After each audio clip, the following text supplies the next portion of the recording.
collection is basically stories, but they're true stories, and they're about family, my extended family, friends in Iraq and outside Iraq. And Iraq has gone through a lot of turmoil over the last century, I'd say. You might have heard of it in the news.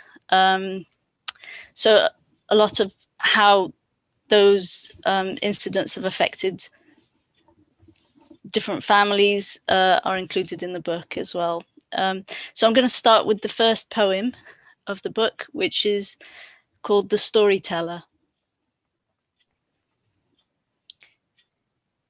Aesop had nothing on her. The children gather on the rooftop level with the heads of Nejaf's palm trees, sit cross-legged, ready for stories before bed. An uneasy weight on her chest. She'd found her youngest trapping sparrows again. Chan machan fi qadim az-zaman. Chan aku farid bulbul. There was, and how much there was. She tells the story of a beautiful bulbul, shiny feathers, bright plumes, how its song filled the air until the king ordered it be caught and caged, kept for his eyes only. Soon its feathers grayed, the light in its eyes vanished, the song in its throat withered. Her eyes wander to that space, empty since his 4th birthday. She continues. The bulbul's mournful mother searched everywhere for her child, unable to eat or sleep. Both died from sadness. The king, filled with remorse, promised to protect all his kingdom's wildlife. Then he became the kindest, wisest king on earth. And they lived a happy life. وَعَاشَوْا عِيشَةً سَعِيدَةً. She looks to the stars, muttered, when you cling to a thing you love, it dies. Sometimes when you love, you must let go. Must let go. Her soft voice trails off. The children focus on the cigarette in her left hand, which balances a tower of ash. In her right hand, amber prayer beads. Her thumb strokes the top of each before moving it along. She recites Al-Fatiha, scans the sky for the crescent moon.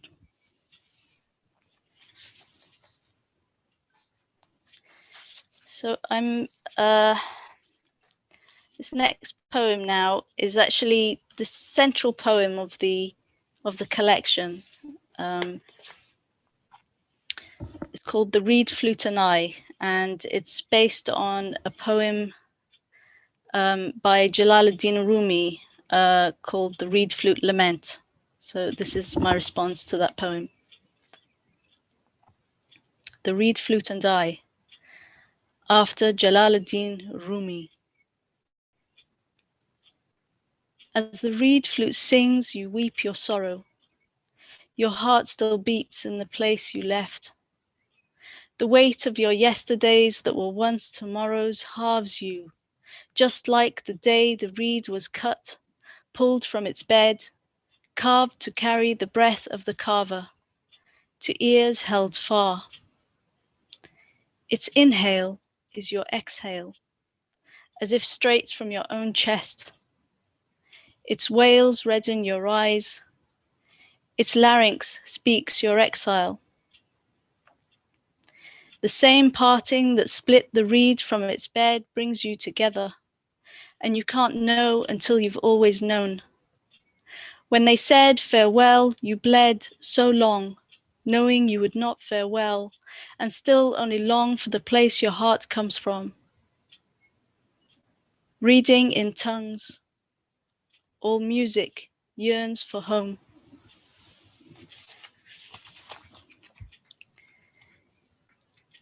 And just one more for now. So, as I said before, Baghdad has seen a lot of turmoil. Iraq has seen a lot of turmoil. And one of the most significant events is actually the sacking of Baghdad in 1258 CE. So this next poem is called Baghdad, 1258 CE. Blood and ink met again at the Tigris. Mongols beheaded many. Abbasids lost their empire. That day, blood poured into the Tigris, turning it red, until the next day when it turned black from ink of books from the Grand Library, torn and dumped, rendering the river a black mulch of hadith, science, philosophy. Little did the Mongols know that someday soon the conquerors would themselves be conquered by the same black ink. Thank you.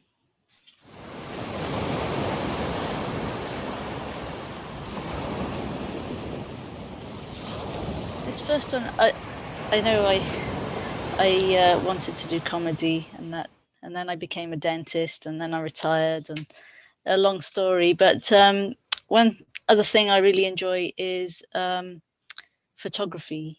So this next poem is about a photographer, and a photographer in Halabja. So if you haven't heard of Halabja, it's in 1998, Saddam, through chemical weapons on the village, and it's a Kurdish village, basically. So this is about the photographer that kind of photographed the aftermath. Photographer in Halabja, 17th of March, 1988. He shoots everything he sees before him. Families gathered in alleyways, birds fallen from their nests that day in spring. In front of steps, the figure of a man rests, wearing Kurdish turban and baggy pants, a large sash wrapped around his waist, face down in the dirt, holding a baby in his arms. Muted, earthy tones around a pink blanket, a white glowing face, chin up to the sky. The photographer holds the camera tight to capture this perfect still life of the just dead. Hands shake as he takes the parting shot. Newborn face towards the camera. This exposure burns his right index finger, his retina. He'll share what the world needs to see, though no image can show the pungent air, thick with sweet apple and bile. No shadow, dark enough.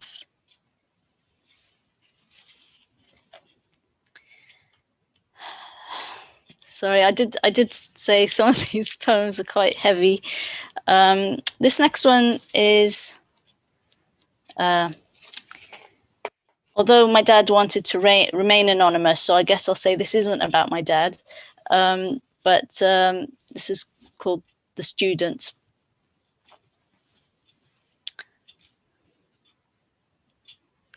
"15 now, he flies kites with combat strings of powdered glass to secure victory over Nejaf rooftops.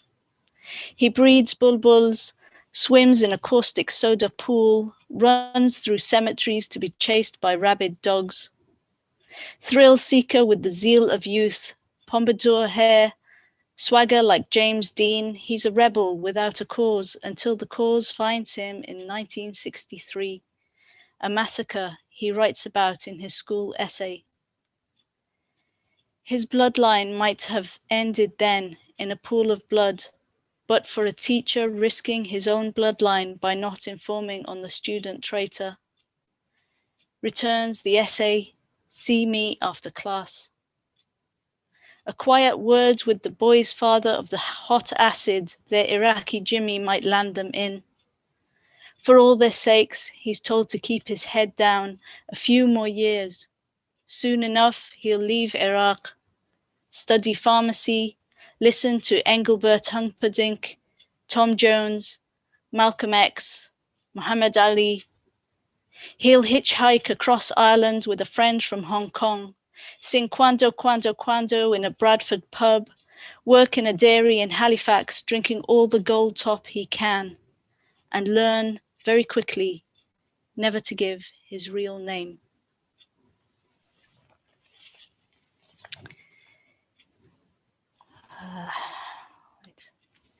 Okay, so basically, were it not for a teacher, I wouldn't be here. Neither would my dad, who it wasn't about, by the way, keeping his anonymity. But so there are quite a few heroes, unsung heroes in the collection. And this is another unsung hero. So just to give a context about this poem, at the time, doctors were forbidden from leaving Iraq, so they could get into big trouble, basically, if they left Iraq. This was around the early 90s. So there's a reference to, when you say Abu something, Abu someone, so Abu Shihab is the father of Shihab, and Abu Uday is the father of Uday, which was also Saddam's nickname, because his son was called Uday. So this is called The Postman. When he handed the brown envelope with typed address to Abu Shihab, father of 5 doctors, he knew it wasn't good news. 2 were absent from their shifts yesterday. Forbidden from taking sick days or annual leave, they were summoned by the government to answer for their crime. Serious trouble, unless they had already died, in which case the lesser punishments for not informing the state immediately.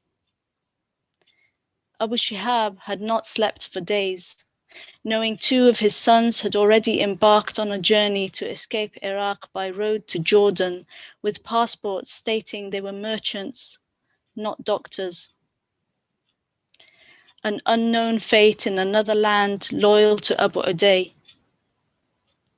Abu Shihab read the summons, forehead furrowed, folded the letter, put it back in the envelope, returned it to the postman. The postman understood. For weeks he'd repeat to his superior, Wallah, Wallah, the house was empty again. He risked his everything for Abu Shihab and the 3 sons left. Forever to be known as hero, man of honor, and world's worst postman.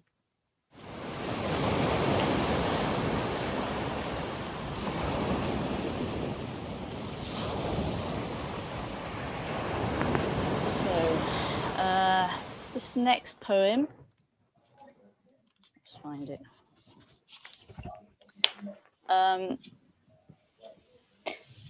Iraq, as I mentioned in one of the first poems, Iraq is quite famous for its rivers. And there are some very famous words about the Tigris and the Euphrates. Ya Dijlat al-Khair, ya al-Basatini. So there's much mention in poetry and Arabic poetry about the rivers of Iraq. So I felt it only right to read a poem about a diver. And just to put some context in it, around 2006, 2007, basically there was a lot of sectarian violence, and obviously who gets affected by this?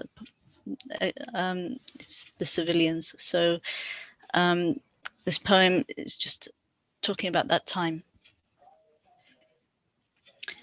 The diver.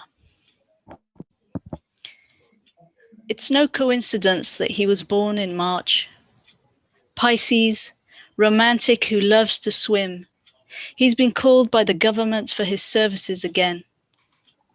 He keeps coming back no matter how bad it gets. He loves the rivers and oceans.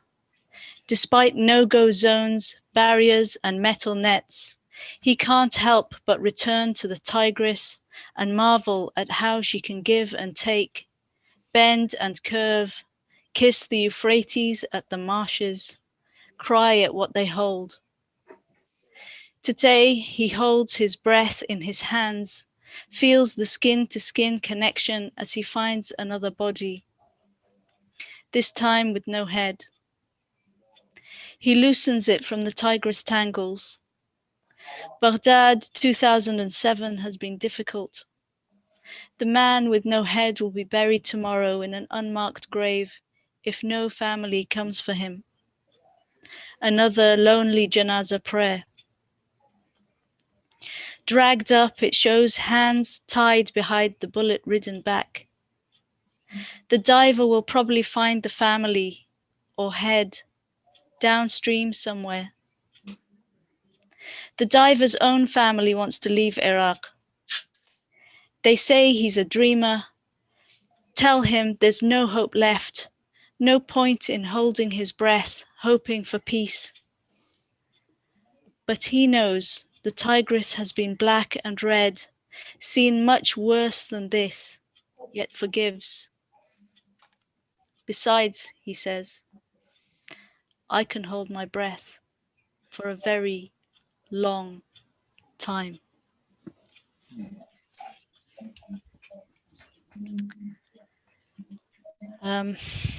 Okay, this next one, we're coming up to the 5th anniversary of quite a significant, devastating event that happened in Baghdad, and personally it was devastating. Basically there was a suicide bomber, and he detonated himself in a very busy mall in Iraq during Ramadan on the 3rd of July 2016.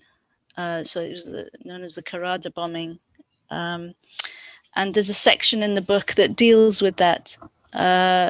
So this is part of the aftermath. And this is called Portrait Artist.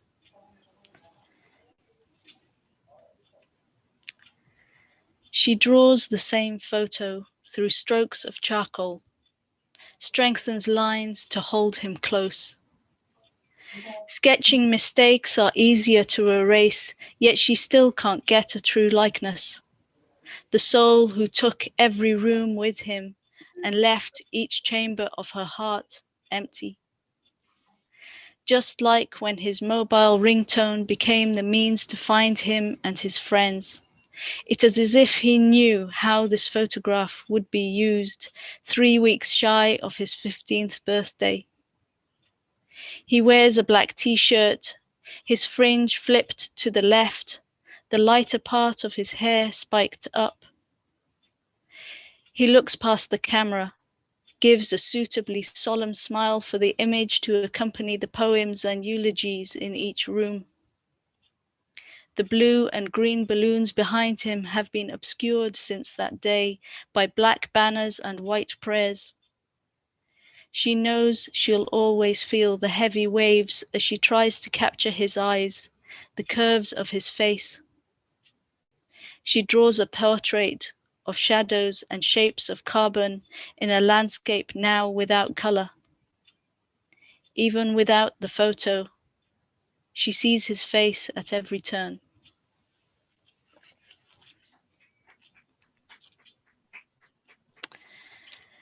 So I've taken you through quite a heavy journey. So this is a slightly lighter journey. This is actually, I mentioned not my dad, but it wasn't my dad. But this one's about my mum, and she doesn't mind not being anonymous. So she actually asked for royalties with every mention. Let me just find where. Okay, so this is the story of her journey to the UK, and it's called Iraqi Bride in Transit. She's 19, waits in Charles de Gaulle Airport, unsure where to go. She hopes that groom comes for her soon. Her first experience of a plane journey hasn't been ooh la la. Far from her Baghdad home, her white suit is not so white now. It's the first time she wears high heels. She has blisters, struggles to balance. She wears her mother's fur coat, a white headscarf. White clutch bag holds her green passport. Feels bare without her abaya. Groom waits in Heathrow arrivals. It's 23rd of December 1974. 3 flights have arrived from Paris in the last 8 hours. No sign of her. Iraqi Christians who boarded the same plane from Baghdad waiting for their New York flight recognize Arusa, she's the bride. Take her to the gate. The last flight before Christmas. He is pupil. He do drugs. She rolls her R's. Groom's lost hope. It's late. He gets up, ready to leave Heathrow, gathers coins to make the international call. What will he tell her father? Announcement. Groom is summoned to immigration. Your wife says you do drugs. He realizes at that moment he should have taught his bride the correct English term for pharmacy student.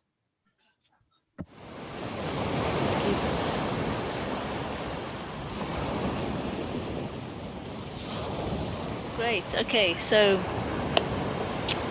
one thing I really like about Cardiff is there's a road called City Road, and City Road basically sells all the kind of foods that are Iraqi or Kurdish or Turkish that I never had growing up. It's been more of a recent thing. So one of the things we used to really love is date syrup, which we only ever got if my grandparents would visit, and love date syrup and cream and special flatbreads and oh gosh. So because I've gained a bit of weight over lockdown, so I'm trying not to think about bread. So I'm not going to do my bread poem. I'll read my pickle poem. So there's Iraqi pickle. It's really special. So this is called Learning to Make Iraqi Pickle.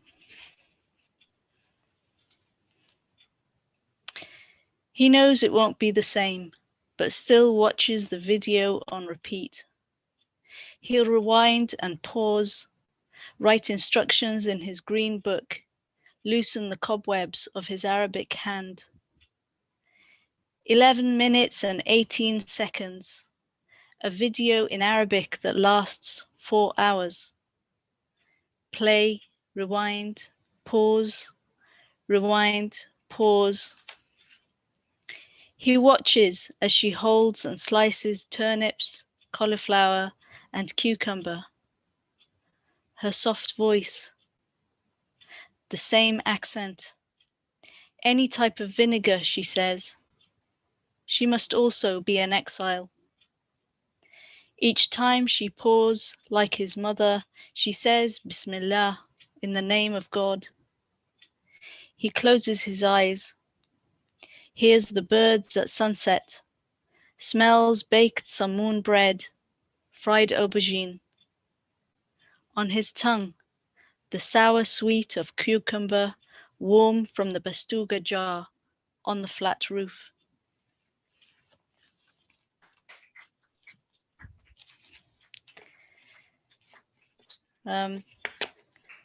So this poem actually is my most famous poem. So if you don't recognize me, you might recognize me because I've been on the radio. So this poem has been on the radio, on Radio 4, thanks to Kim Moore, who you might know.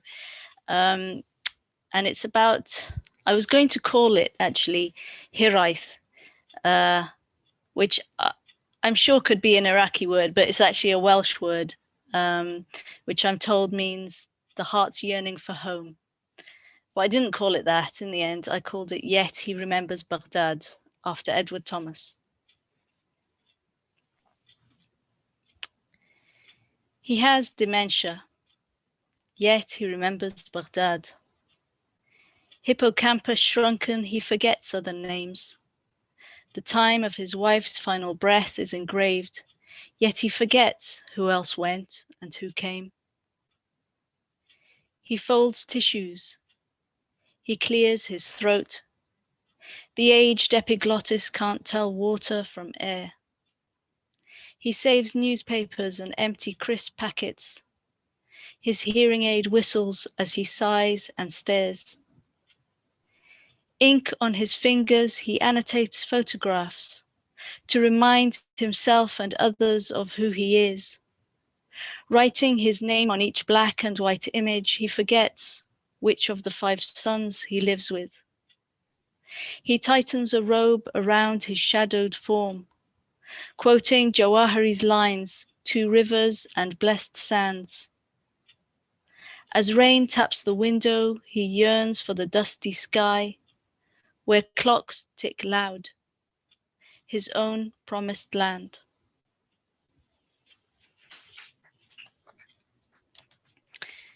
Okay, so this is my last poem that I'm going to share today. Thank you so much. It's really been a pleasure.